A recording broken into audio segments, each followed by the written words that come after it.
Vamos lá, Gálatas capítulo 1, quero ler do verso 1 até o verso 5.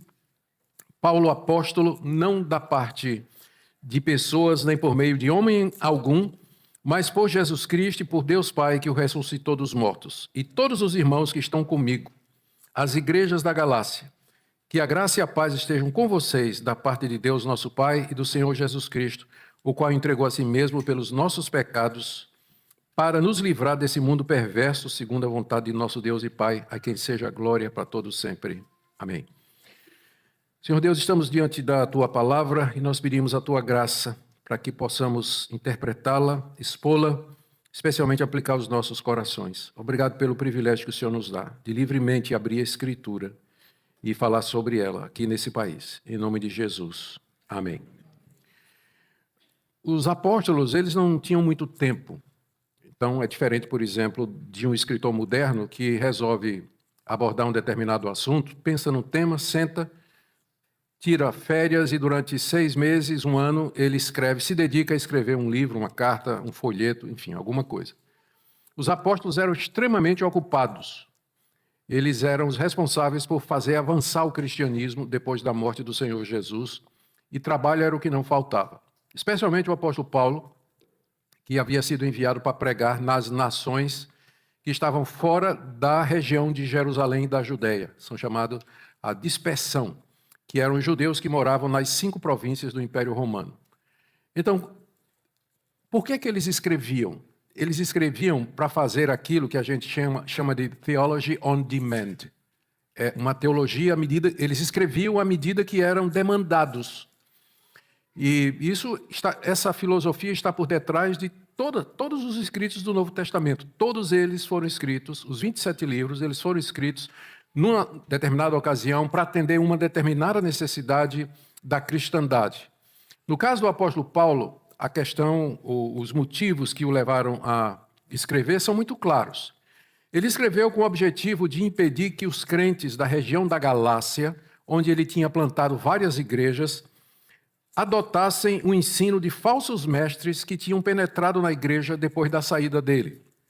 Paulo tinha pregado o evangelho e fundado igrejas na região da Galácia durante a sua primeira viagem missionária. Nós estamos assumindo aqui que tem 2 Galácias, do sul e do norte.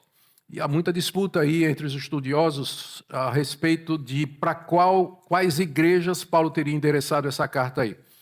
Todas as 2 perspectivas, elas têm argumentos bons. Eu acho que a Galácia do Sul é mais possível. Paulo teria fundado as igrejas durante a sua primeira viagem missionária, quando ele foi visitar, pregar lá naquela região que era chamada da Galácia do Sul. E ele pregou, foi lá que ele fundou Antioquia, igreja de Antioquia, Listra, Icônio, Derbe, isso tudo aí você vê no livro de Atos.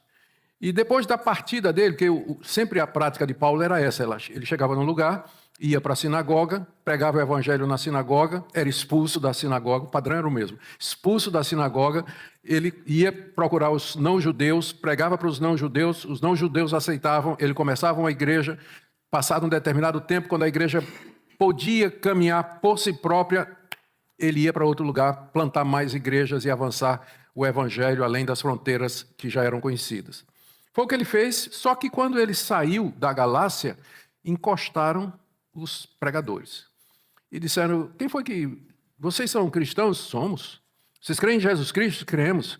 Faz muito bem. Olha, sabia que Jesus é judeu? Nós somos judeus. Nós somos de Jerusalém.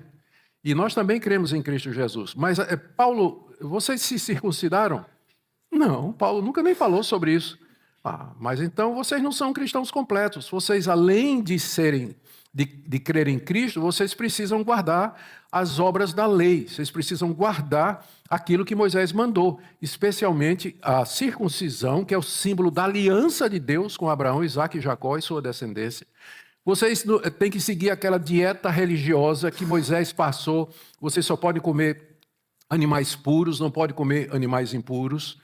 E vocês têm que seguir o calendário das festas religiosas, guardar o sábado, lua nova, todas aquelas festas que tem lá no livro de Êxodo, no livro de Levítico.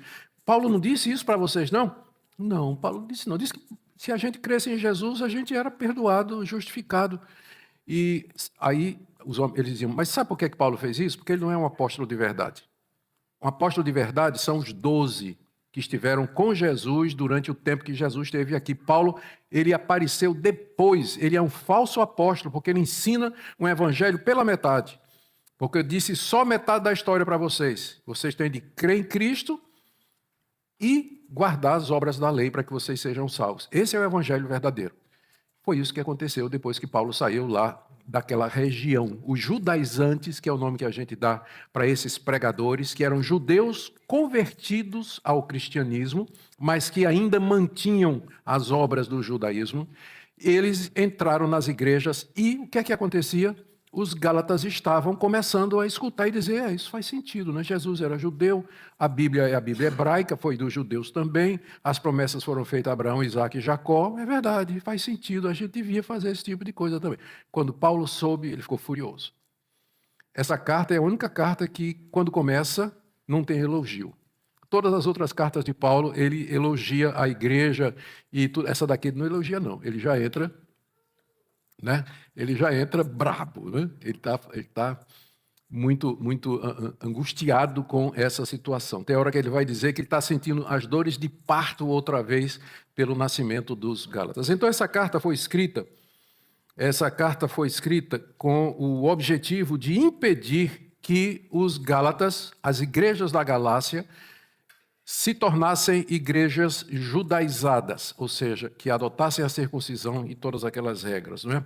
Esses falsos mestres precisavam ser enfrentados, porque eles questionavam a autoridade de Paulo, acusavam Paulo de ser um mercenário, porque alguém poderia dizer assim, mas espera aí, né? Paulo, o que é que ele ganha com isso? Porque onde ele passa, ele é rejeitado, apedrejado, ele apanha, é deixado semi-morto. O que é que ele está ganhando com isso?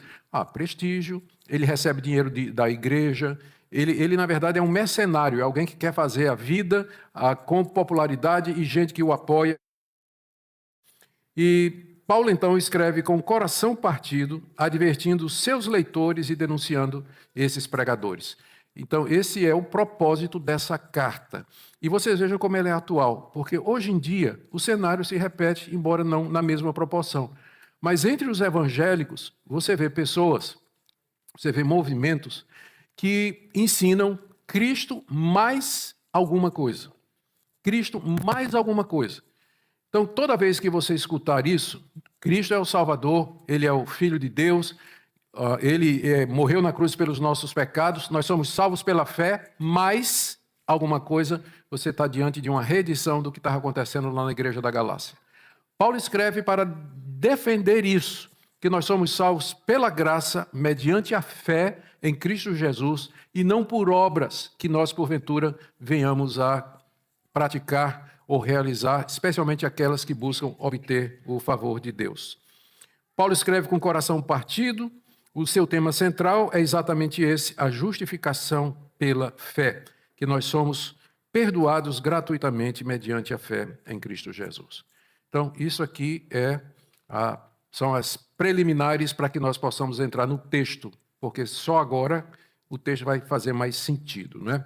Por exemplo, vamos ver aqui do verso 1 a 5, o prefácio e saudação da carta que eu acabei de ler. Paulo se apresenta, ele está seguindo aqui o padrão das cartas da época. Então, cartas da época, a pessoa se apresentava, identificava o destinatário, fazia um pequeno voto, que no grego era haire, paz. Depois os judeus, os cristãos, por conta da influência hebraica, botaram graça e shalom, paz, né? Então, às vezes tem isso aí.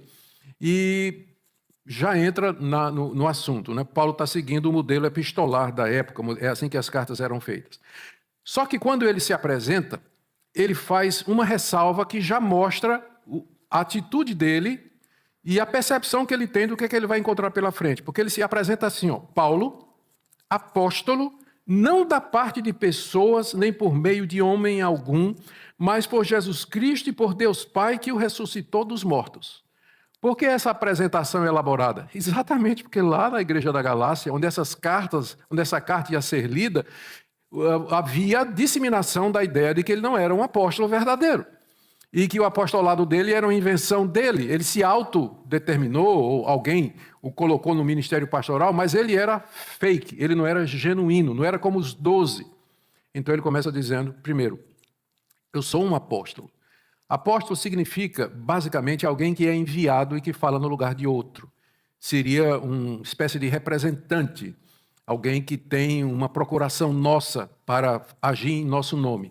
No judaísmo daquela época, havia uma instituição chamada Shaliach, que era um representante de alguém com poderes tantos que podia até casar no nome da pessoa. E era daí que veio o conceito de um apóstolo. O apóstolo era alguém enviado com autoridade de representação de quem o enviou. Paulo é um apóstolo de Cristo, diz ele. Ele foi mandado por Cristo, ele fala da parte de Cristo e ele tem autoridade de Cristo para pregar, para ensinar e para fazer o que ele fez, que era fundar igrejas. E esse apostolado, ele diz aí, ele não recebeu da parte de pessoa nenhuma. Ele diz aqui, nem recebi por meio de homem nenhum, mas ele diz que recebeu por meio de Jesus Cristo. Quando é que Paulo recebeu o apostolado por meio de Jesus Cristo? Estrada de Damasco.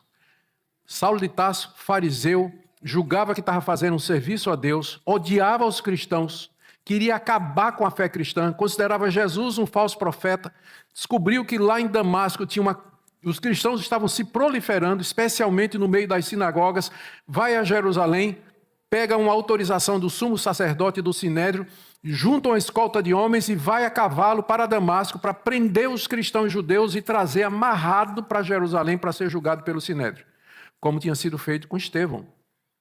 E ele estava lá, ele aprovou, inclusive, a morte de Estevão. Está a caminho de Damasco, pensando que está fazendo um favor a Deus, de repente, assim, sem respeitar o livre-arbítrio dele, Cristo aparece, glorioso, numa luz intensa mais do que o sol.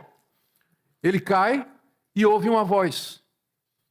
E ele pergunta, e a voz dizia, Saulo, Saulo, por que me persegues? E ele pergunta, quem és tu, Senhor? Eu sou Jesus. Eu sou Jesus a quem você persegue.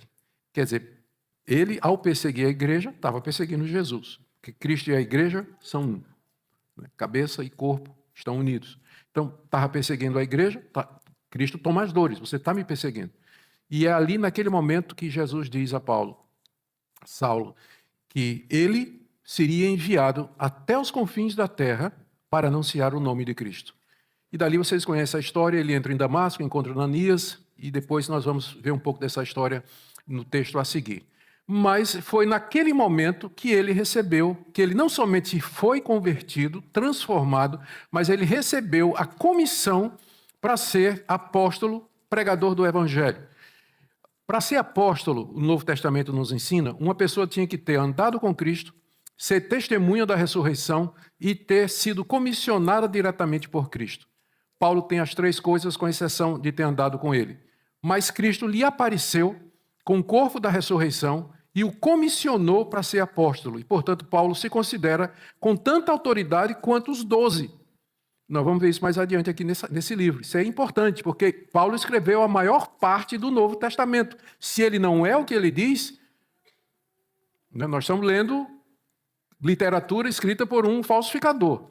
Por isso que é importante essa questão do apostolado de Paulo. Ele diz, e de fato nós vemos lá no livro de Atos, e não há outra explicação como é que mudou esse maior perseguidor, do dia para a noite ele virou o maior pregador da fé que antes ele queria destruir.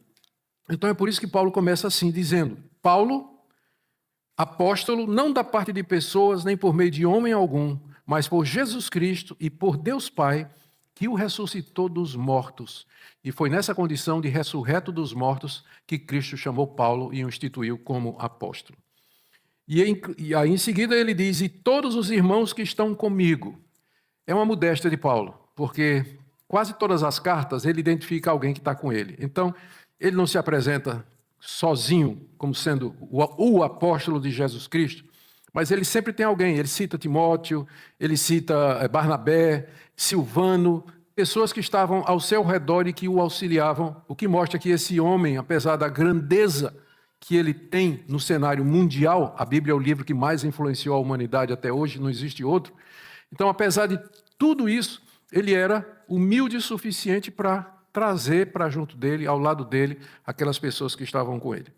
Depois vem as igrejas da Galácia, está aí no verso 3, perdão, no verso 2, final do verso 2, e nós já falamos a respeito disso. A Galácia era uma região, ele plantou várias igrejas ali, é para elas que essa carta era destinada. Essa carta era para ser lida nas igrejas, Antioquia, Listra, Derbe e tem mais uma que eu esqueci, Icônio.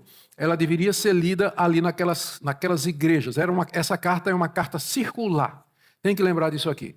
Os apóstolos não podiam atender às demandas da igreja, portanto, eles escreviam.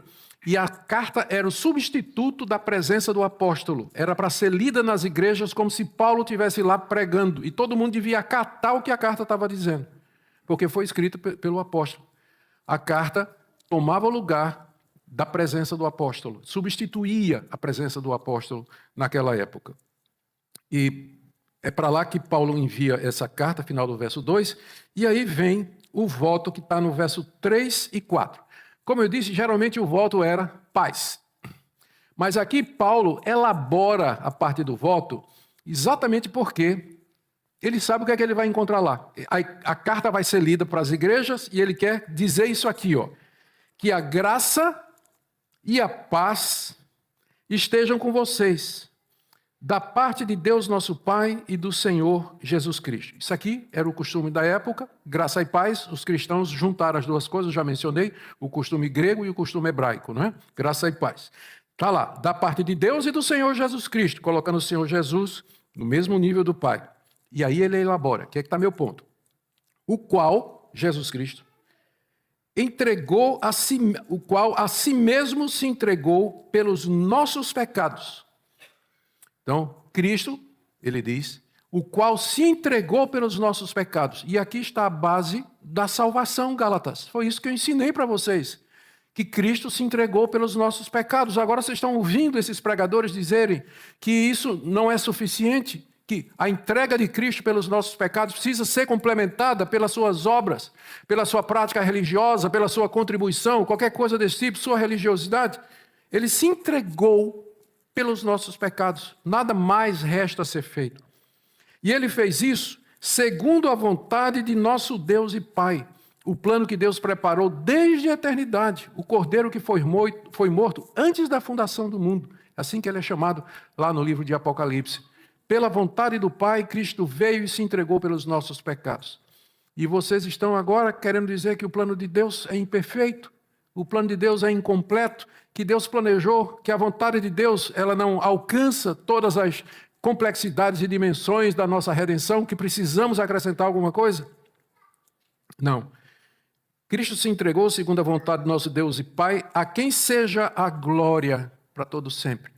Em outras palavras, Deus não vai dividir a glória dele com ninguém, porque se você participa da sua salvação em alguma maneira, então Deus vai ter que dividir a glória da salvação com você. Lá no céu você vai poder bater no peito e dizer, eu estou aqui porque eu fiz isso, eu estou aqui porque eu decidi, estou aqui porque eu escolhi, eu estou aqui porque a minha vontade me levou a isso aqui. Mas uma coisa eu posso lhe dizer, pode ser que você não entenda, nós não entendamos muito bem como é que funciona todas essas coisas, mas uma coisa nós estamos de acordo, eu sei disso, de que a glória sempre é de Deus. A glória é de Deus sempre. E se é dele, significa que a salvação do começo ao fim é uma obra dele. Nós entramos com nada? Não, nós entramos com o nosso pecado, com nossa perdição. Nós entramos com a mão aberta, como um pedinte que nada tem, e suplica graça e misericórdia. Como Spurgeon definiu uma vez, que evangelizar é um mendigo dizer a outro onde encontrar pão. E é exatamente isso. Nós não temos nada. É graça, é misericórdia. Então vocês, aqui, nós poderíamos parar aqui, nesses 3 primeiros versículos, nesses 5 primeiros versículos, porque aqui você já tem um resumo da carta. O apóstolo Paulo já antecipa aqui tudo que ele vai tratar, tudo que ele vai dizer no prefácio da carta. E o que é muito importante, porque é isso que nós vamos seguir. A exposição que nós vamos fazer é seguindo esse viés aqui.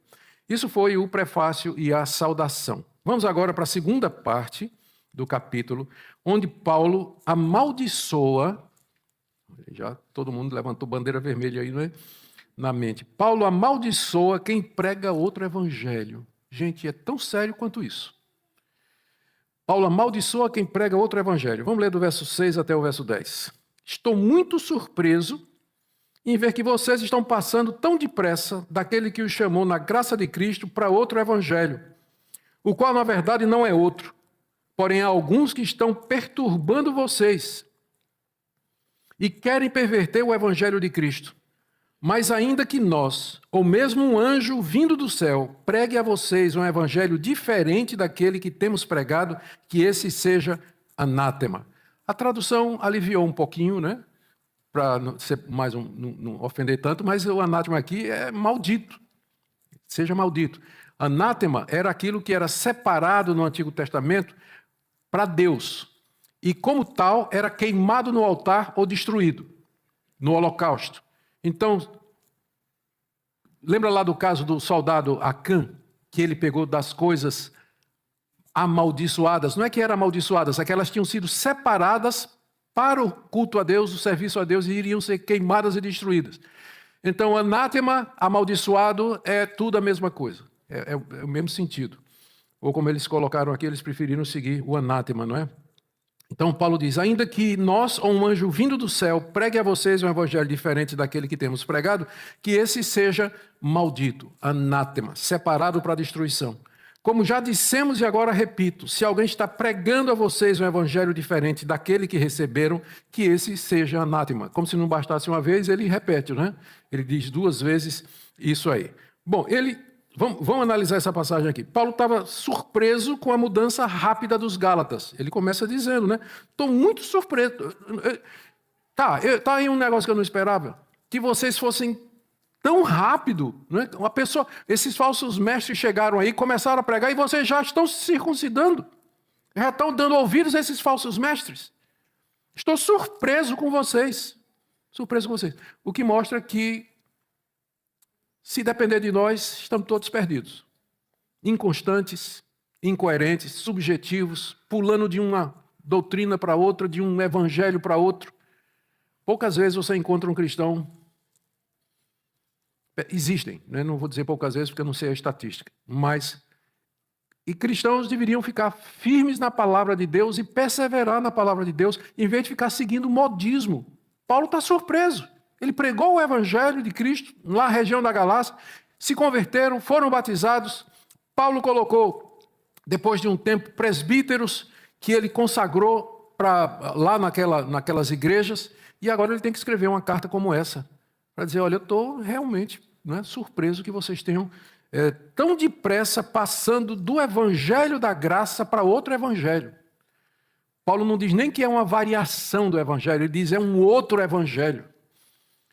Outro de qualidade diferente, de substância diferente, de ensino diferente. Não, Paulo diz. Eu me enganei, não é outro não. Mas é uma perversão do evangelho de Cristo. Não é nem outro evangelho, é uma perversão do evangelho de Cristo. Está vendo aí, verso 7?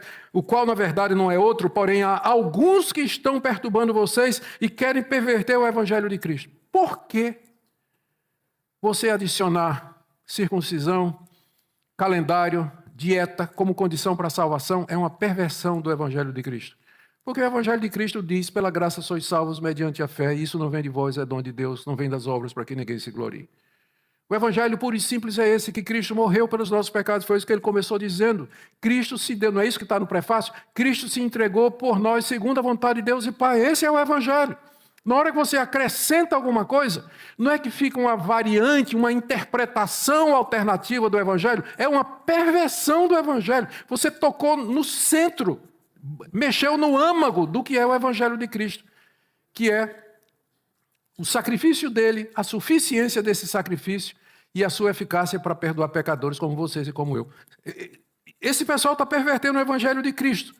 E aí ele faz uma afirmação aqui, do verso 8 até o verso 9, que eu queria ver com vocês, com mais profundidade. Ele diz assim, mas ainda que nós, ou mesmo um anjo vindo do céu, e teve, viu? Na história da igreja teve muito caso de aparição de anjo com outro evangelho. Posso fazer uma relação aqui para vocês. Ainda que nós mesmos, ou um anjo vindo do céu, pregue a vocês um evangelho diferente daquele que temos pregado, que esse seja anátema. Gente, eu quero só, veja só, tem tanta coisa aqui que se a gente parar aqui hoje já está bom. Se a gente parar aqui já está bom. Primeiro, essa foi possivelmente a primeira carta que Paulo escreveu. Aí por volta do ano 58, talvez até o ano 60. Carta aos Gálatas é provavelmente a primeira carta que Paulo escreveu. Já aqui, se ele escreveu nessa faixa etária aí, vamos botar 60. Fazia 30 anos que Cristo tinha morrido, ressuscitado dos mortos. 30 anos apenas. E Paulo, com 30 anos de cristianismo, já passados, ele diz que o evangelho já está tão claramente definido que é possível dizer o que é o verdadeiro evangelho e o falso evangelho. Ou seja, não existe nada aqui de revelação progressiva. Não existe nada aqui de novas luzes sendo dadas. O evangelho já foi, na época de Paulo, fechado, está fechadinho, a ponto da gente poder dizer, isso aqui é seita, isso aqui é ensino falso, isso aqui é herético. E vem pessoas dizendo, não, ao lado, Deus não revelou tudo. A Bíblia é apenas uma das revelações. Você tem a tradição dos pais da igreja, você tem o magistério que interpreta essa tradição. Paulo, já aqui no início do cristianismo histórico, ele já diz, se alguém pregar um outro evangelho diferente do que eu preguei, aqui você tem o referencial, o evangelho que Paulo pregou.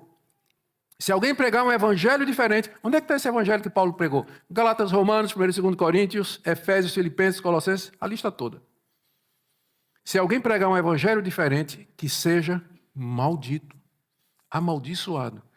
Não é muito severo não, porque pode ter muita gente honesta. Bom, não é uma questão de honestidade, é uma questão de verdade. Honestidade não vai salvar ninguém. O inferno está cheio de pessoas sinceras, honestas, mas que creram no erro. O que salva é a verdade. Por isso que nós precisamos lutar pela verdade. É por isso que Paulo está angustiado com isso aqui.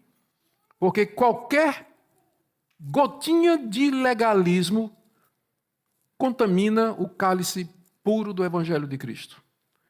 Não é por obras, não é por mérito. Isso é outro evangelho. Ah, mas pastor, eu creio em Cristo, né? Creio que Ele é o Salvador, morreu pelos nossos pecados, mas eu tenho que me esforçar para entrar no céu. Eu tenho que cumprir tudo que Deus manda para eu poder entrar no céu. Isso é outro evangelho. O que vai acontecer é o seguinte, você vai fazer o que Deus manda, mas não para entrar no céu. Você vai fazer o que Deus manda porque Ele já lhe salvou gratuitamente.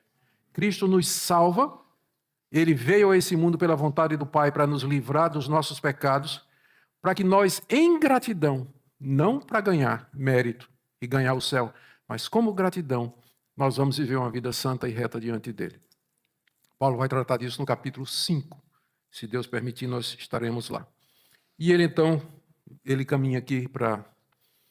Eu vou parar aqui, caminha aqui para o final, dizendo o seguinte. A intenção dele, ao contrário do que os falsos mestres estavam dizendo, nunca foi agradar as pessoas. Porque, veja bem, a pregação de Paulo podia dar a impressão de que ele estava... Aquilo que Cristo disse que era estreito, que era o caminho da salvação, Paulo estava deixando largo. Porque Cristo disse, a porta é estreita e apertado o caminho que conduz para a vida. E agora Paulo chega dizendo, é só pela fé. Então, aqui está o sinal do falso profeta. Ele quer agradar os homens. Então Paulo tirou as exigências da lei para agradar os homens, para ter uma igreja cheia. Quem não quer uma igreja que prega a salvação pela fé e diz que obras não salvam? Todo mundo quer estar numa igreja dessa. Só que nunca é isso que Paulo prega. Paulo diz que nós somos salvos pela graça, sim, mas para as boas obras que Deus preparou para nós, para uma vida santa e reta. Sem santificação, ninguém verá o Senhor. Aí Paulo se defende disso aqui no verso 10. Por acaso eu procuro agora o favor das pessoas? Porque eu estou condenando o evangelho das obras? Isso quer dizer que eu, ao pregar o evangelho da fé, eu estou agradando as pessoas? Eu estou procurando o favor das pessoas? Ou até o favor de Deus? Procuro agradar as pessoas? Se eu ainda estivesse procurando agradar pessoas, eu não seria servo de Cristo. Se ele estivesse pregando o evangelho adocicado, o evangelho diluído para poder agradar as pessoas e encher a igreja, ele não seria um verdadeiro servo de Cristo. Porque o apóstolo, ele prega a mensagem que ele recebeu. Ele não tem autoridade para alterar aquela mensagem, mas ele tem que entregá-la exatamente de como ela foi cometida em responsabilidade a ele. Se Paulo estava querendo agradar pessoas, como seus adversários estavam dizendo, na verdade, ele não era um servo de Cristo. A partir daqui, Paulo vai dar as evidências de que ele não estava procurando agradar as pessoas. Coisa do tipo assim, olha, quando Cristo me chamou, eu não fui pedir permissão a Pedro, Paulo e João. Porque se eu quisesse agradar as pessoas, as primeiras pessoas que eu queria agradar eram exatamente os grandes apóstolos de Jerusalém. Mas eu não fui, não. Eu comecei a pregar o evangelho lá em Damasco mesmo. E quando eu estive lá com eles, eu estava com um irmão que não era judeu, não deixei que ele fosse circuncidado, não. Estou procurando favor de homens? Onde eu fui foi só briga. Todo mundo contra mim, o mundo contra Paulo. E vocês vêm dizer que eu estou procurando o favor de homens com essa pregação do Evangelho? Aí eu não seria um servo de Cristo. Isso é o que nós vamos ver na próxima segunda. Continuação da argumentação do apóstolo Paulo, dizendo o porquê ele é um apóstolo de Cristo, um servo, tem pregado o Evangelho de verdade. Suas motivações são corretas. São corretas. Eu quero terminar então com 2 ou 3 aplicações. Como eu disse, esse quadro, são 2 pontos importantes aqui.